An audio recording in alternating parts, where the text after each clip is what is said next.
Many investors get reeled in by Facebook ads and Instagram case studies of people who have made hundreds of thousands of dollars of capital growth from a property using a buyer's agent or doing it themselves. That's all well and good. Many PropSpotter clients do the same too. But you also need to understand if you can hold the property in the long term.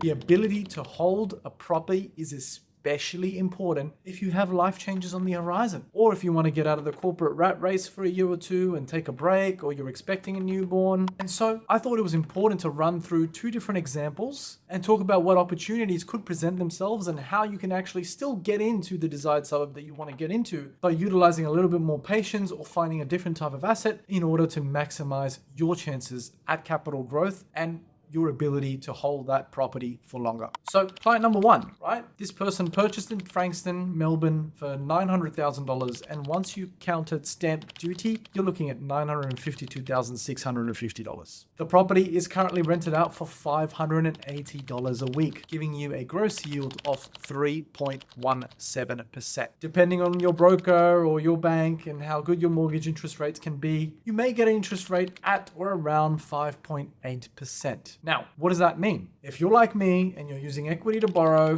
plus you're borrowing the whole purchase price and you're borrowing circa 103 to 105%, in this particular case, you'll be negatively geared by 2.63%, right? So $952,000 purchase price multiplied by 2.63%, that is $25,054 a year. On top of that, you have council rates, property management fees, any maintenance costs that happen to the property as you own it, that all adds up. So you could be looking at being negatively geared by about $30,000 a year. Now, some of you may say, Shawn, I'm a high income earner. I'm not actually negatively geared $30,000 a year because I get some credits back. All well and fair. The reality is you will probably, even on the highest tax bracket, still be negatively geared by $14,000 a year after tax when holding this property. And if you were to go out of work for a couple of months, or you were to go take a break from work for a year and you're not making any income, that's zero gain you're going to get. So that negative gearing impact is going to hit you pretty hard if it's getting paid out of your savings. Property number one,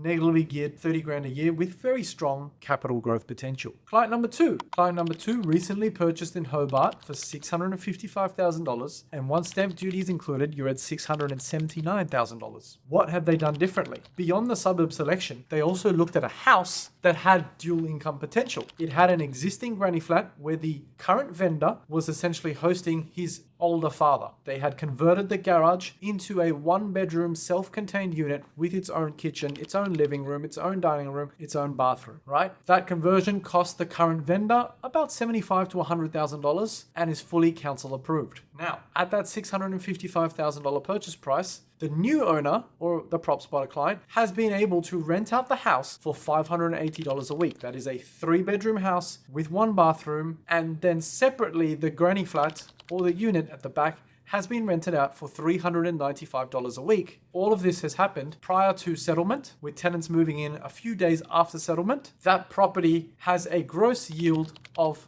combined rental of $975 a week or $50,700 a year. That is a yield of 7.47%. At a home loan rate of 5.8%, similar to the previous example, right? At 105% of the purchase price, you are still 1.67% positively geared when you're looking purely at repayments. That is $11,339 a year in top line costs back in your pocket. That can cover property management fees, council rates, repairs and maintenance, and any other costs that may arise. After the end of all of it, you may be neutrally geared or slightly positively geared position. Now, which client would you want to be? The reality is there are many different ways to slice the cake. Me personally, I'm more a fan of client 2 than I am of client 1. However, I have bought some houses in similar situations like client 1, right? Where you need to get into a market and a good opportunity presents itself under market value and you are still negatively geared, but you can take that risk and you have the capital or the cash flow to be able to take that risk. I've also been part of client 2 where I've bought very, very strong yielding properties that have granny flats that are rented out, right? I think a balance is fine, but you always have to assess and consider your portfolio. Overall, ladies and gentlemen,